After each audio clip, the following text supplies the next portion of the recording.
Mbacké,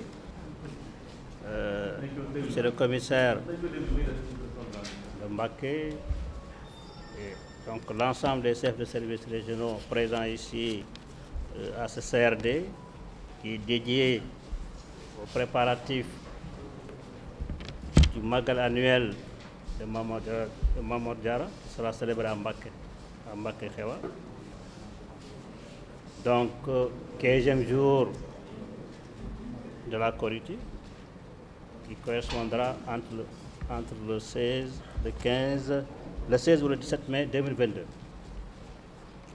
Donc, autour du gouverneur, il y avait les différents services techniques qui seront impliqués pour une bonne organisation de cet événement religieux.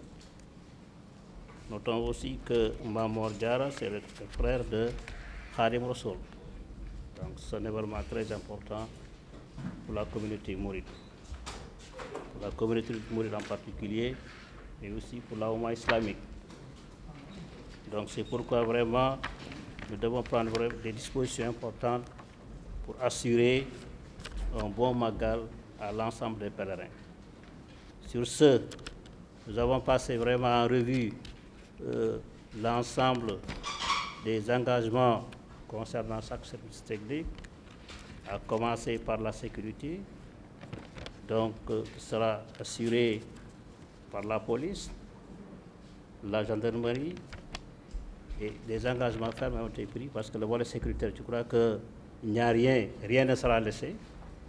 Tout sera fait pour assurer une bonne sécurité. L'aspect sécuritaire ici, c'est le point central. Nous avons aussi parlé avec la gendarmerie pour assainir les alentours de la commune.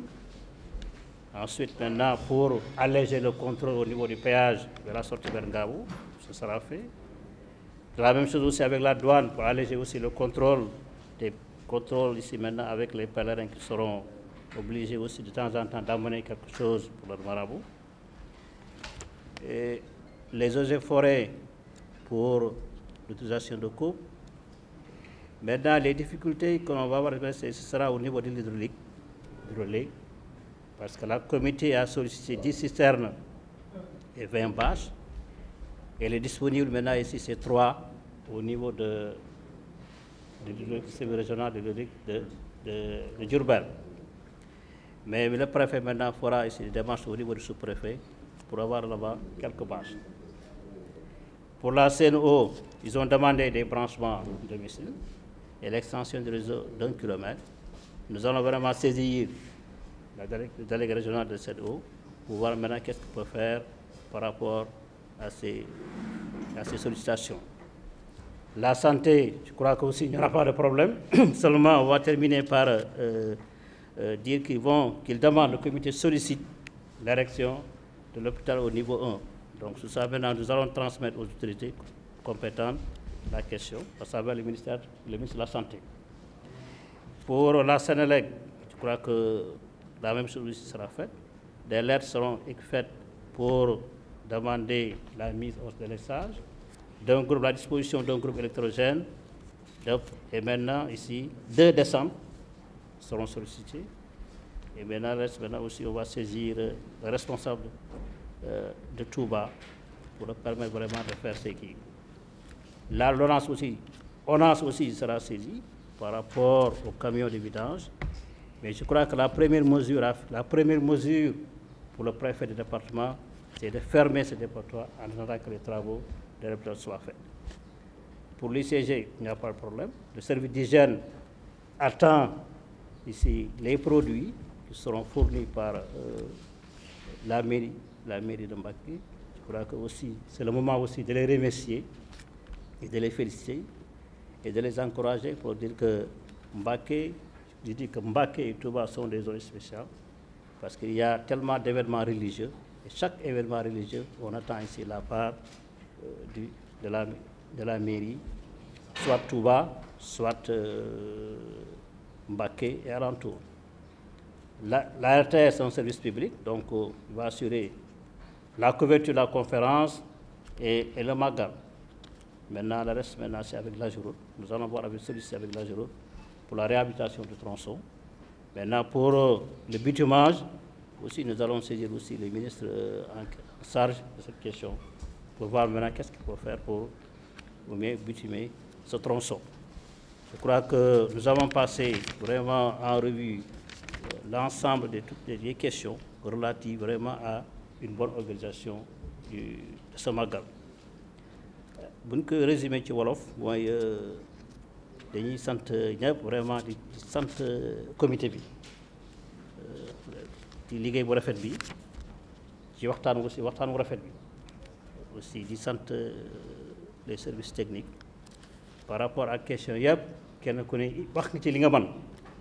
parce que aussi booy wax nag da ngay wax li nga man booy jël engagement aussi da ngay jël engagement yoo xam ne kat bu ëllëgee soo taxawee da nga ne man kat lu ba waxoon lii mën naa ci lii.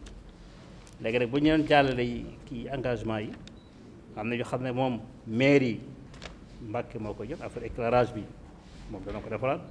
loolu moom rôle ba dina changer ampoule yi dina defaraat yëpp dina nettoyage bi nag aussi mën naa ànd ak service état bi mooy UCG ak taalibe yi ñu jàppale ko pour ñu mën a nettoyer vraiment quartier bi yëpp mboolem fu ñuy defaree màggal yi fu ñuy defaree tente ñu mën koo defar. léegi nag police moom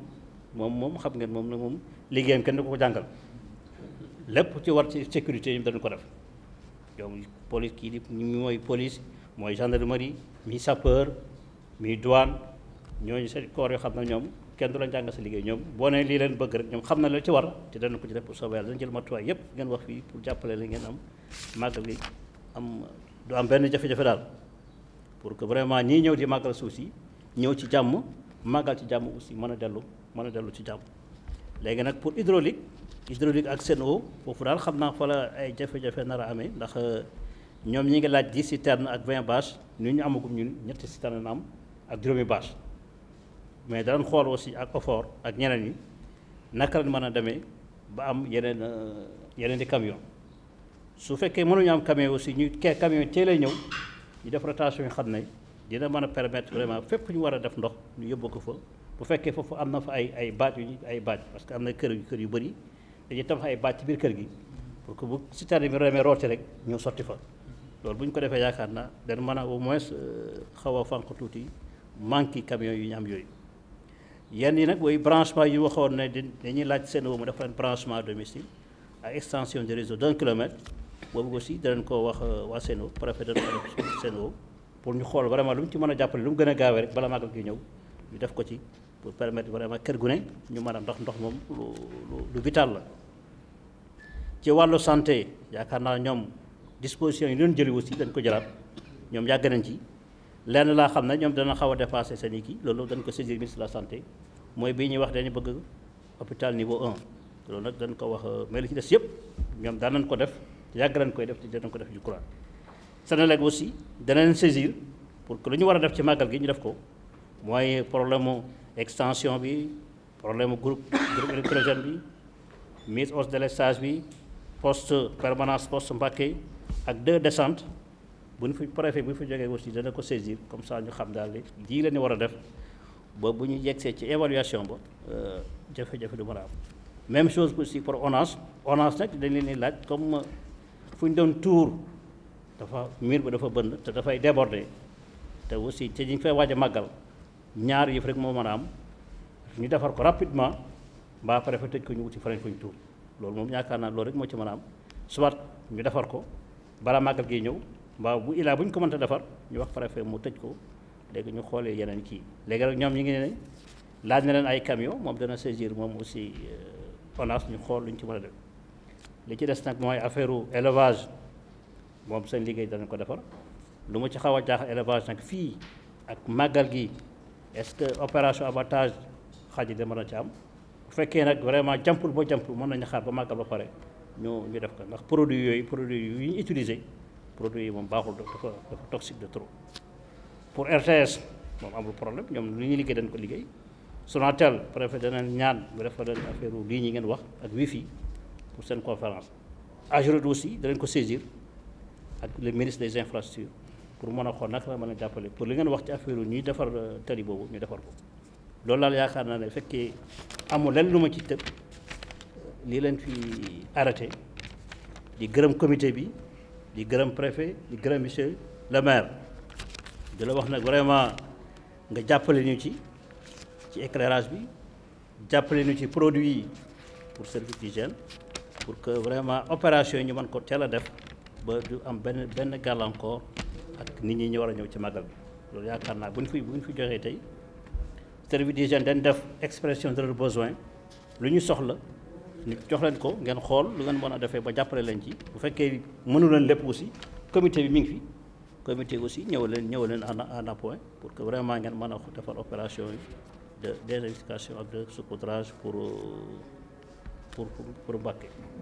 loolu laa moom sëñ bi bu fekkee am na lu ma tëb dama lay bàyyi nga xool ko ñu seet ko léegi nag li des mooy ñu jàpp benn date boo xam ne ci la ñuy def réunion évaluation bi comme màggal gi da nga ne le 16 ou bien 17 mai la ban bis lañu war a dajee pour luñ tënk fii ñu xool benn bu ne fan la toll léegi kon feneen léegi yéenay xool ak préfet dama la ñuy bàyyi yéen ak préfet ngeen xool une semaine avant rek bu ngeen xoolee yéen ak préfet ban bis mooy baax pour ngeen vraiment ngeen mën a dajee mën a càmbar engagement yu fi kenn ku ne service ku ne jëloon par rapport ak fan la toll ci avancement bi yaakaar naa di ngeen loolu mën naa la ñu bàyyi ngeen préfet ngeen xool ko waaw incha allah waaw loolu préfet dinañ ci taxaw convoqué at moom au niveau kii